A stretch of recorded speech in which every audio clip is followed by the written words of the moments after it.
All right, this is Over There Newscast, and we are going to fill you on current events from the Roaring Twenties. I'm going to pass it over to my pal Justin over here. All right. During the 1920s, the Prohibition law came into effect, and many people became gangsters and smugglers to get alcohol from Canada and the Caribbeans. Al Capone, one of the notorious gangsters in the Roaring Twenties, was born in a poor family in Brooklyn, New York. Capone's parents were Italian immigrants and had 8 children, and Capone's dad, Gabriel, was a barber, and his mother, Teresa, was a seamstress.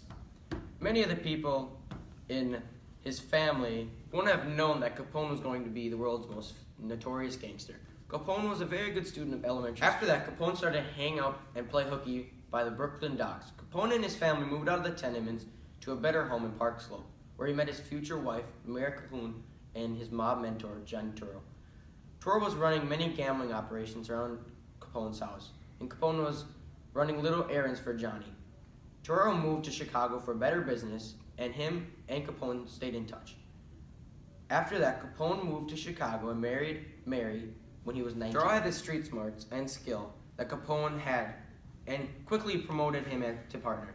When the 18th Amendment came upon prohibiting alcohol, Toro and Capone quickly turned their business into bootlegging alcohol. Capone's brother got brutally gunned down in the streets protesting. After the attempt to kill Toro by a rival gang, Toro gave his gang to Capone and moved back to Italy.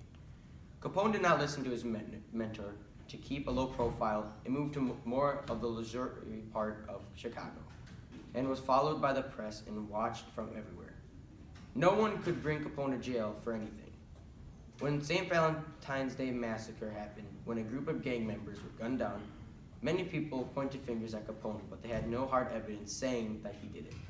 Capone ended up going to jail not for St. Valentine's Day murder, but for not paying any taxes. Capone was said to die from cardiac arrest. During the 1920s, many good and bad things happened in the world. Good things being baseball star Babe Ruth, and some of the bad things being racism. During the 1920s, 5 million KKK members joined the group, and race riots started happening all over the U.S. Not only in the South were the blacks discriminated, but the North, they were hated the same. People even allowed whites to hang immigrants, Catholics and Jews, and blacks. When some things happened to a white person and they suspected a black person did it, the black person had no mercy. In 2 years, the state of Georgia had 135 cases of lynching. One of the biggest reasons why the KKK rises is the large flow of immigrants and blacks to the north from the south. The Red Scare started many Americans thinking that they were communists and U.S. spies. And from the Red Scare happening, thousands of KKK members joined. Al Capone was not the only one that knew how to do some hip-hop and jazz up in here. But, let me just tell you, it was a great period to do some shaking of the booty. Now, here's my friend, Matt. All right, have you ever heard of the musical legend Willie the Lion Smith? He's one of the many musicians of the 1920s that made this age so great. Jazz was huge back in the 1920s. In certain cities like New Orleans, it is still a big deal today. Mardi Gras is a huge deal for New Orleans. Mardi Gras is based off of jazz music and trumpets and saxophones. Mardi Gras and jazz go hand in hand. Mardi Gras wouldn't even be fun if it wasn't for jazz. Jazz was a huge part of the Roaring Twenties. It made the whites and blacks come together and make music. Music was also a big part for sports. Not necessarily jazz, but music would amp up the players. George Babe Ruth was nicknamed the Great Bambino because of his outstanding performances. The one thing about Babe Ruth that made him important from all the other greats was that he truly just loved the sport. He didn't do it for the fame and money. He did it just because he loved playing ball. That is why many young players admired him. He retired number 3 from the New York Yankees. At the end of Babe's 20th season, he had an outstanding 686 home runs with a batting average of 357. Babe Ruth made a large impact on baseball history. He set many records for later players to try and beat. One thing that they won't beat is his love for the sport.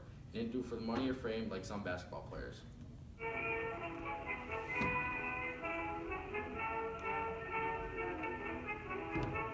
We'll be back after this short break.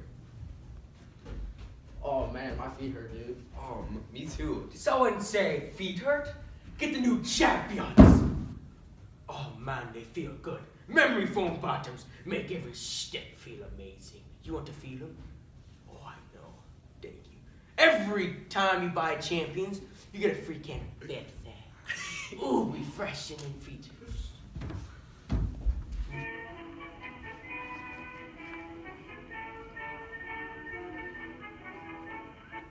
Welcome back to Over There Newscast. This is Brad and Josh. Basketball is starting to become popular with the introduction of the ABL. The ABL was organized with 9 teams from the Mideast and eastern parts of the U.S. Many players are moving all over the league to different teams because there are no trade laws. One night, a player could play for one team, and the next day, play for a totally different team because they would pay him more money. The highest pay for a player is up to $125 per game, but is very rare, and you have to be very good to receive. The average pay this year for a basketball player is between $4,000 and $14,000. Basketball players make around $10,000 more than the average worker. Basketball is a significant way for athletes and many other people to get money. Another very important event that recently was put into place was the 19th Amendment, which was a huge advancement in women's rights. With the addition of the 19th Amendment to the Constitution has majorly changed women's rights by allowing them to vote. The number of women that were factory workers, secretaries, sales clerks, and telephone operators increased 25% over the years. Before the amount of working women rose, women were mainly housewives. The amount of women in college rose 10%. New laws were also put into place that allowed women to wear flappers. Flappers were short skirts that are about knee-high in length. Women are beginning to get the same rights as men, which is very important. Women's rights weren't the only thing growing in popularity. The NFL was also increasing greatly in the U.S. You're right. The NFL consists of 10 teams and is increasing in popularity greatly. Although of the 10 teams, there are no African Americans because the Jim Crow laws restricted blacks from playing in the NFL. One of the main reasons that the NFL has increased in size is because of radio, which made it very easy for people to listen to games, so they didn't have to go to them. Gate receipts for the 10 biggest football clubs increased throughout the 1920s until the Depression hit, when takings of less than $2 million in 1931 were lower than in 1925. The NFL has grown rapidly over the years. The National Football League was created in 1920 and is still big today. In 1928, Amelia Earhart flew over the ocean and still hasn't been found. She went down in the Bermuda Triangle and with no radio contact, and there has been no trace of her ever since. She was the first woman to fly across the Atlantic. She set many aviation race records, and Charles Lindbergh was the first solo nonstop air trip across the Atlantic. Aviation made travel much easier. It cuts travel time by many hours. Planes arrive and depart all the time from airports today. Planes also help in war, and they added another aspect of war with air forces. Without these heroes, we would not be as far in aviation advancements.